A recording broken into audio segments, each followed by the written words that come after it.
কেন্দ্রীয় নির্দেশনা অমান্য করে মোটরসাইকেল শোডাউন করায় নাটোর জেলা বিএনপির যুগ্ম আহ্বায়ক ও সিংড়া উপজেলা বিএনপির সদ্য সচিব দাউদার মাহমুদকে শোকজ করেছে বিএনপি। ২০ সেপ্টেম্বর দুপুরে বিএনপির সিনিয়র যুগ্ম মহাসচিব অ্যাডভোকেট রুহুল কবির রিজভী স্বাক্ষরিত এক বিজ্ঞপ্তিতে তাকে শোকজ করা হয়।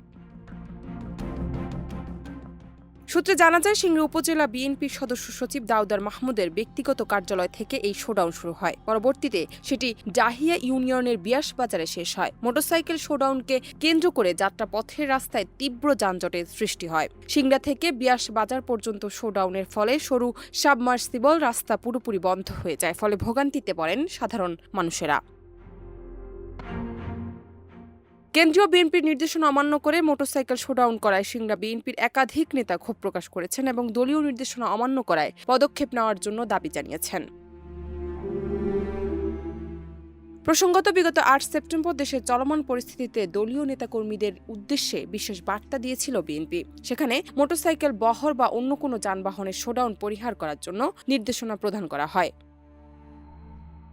ডেস্ক রিপোর্ট, দেশ রূপান্তর।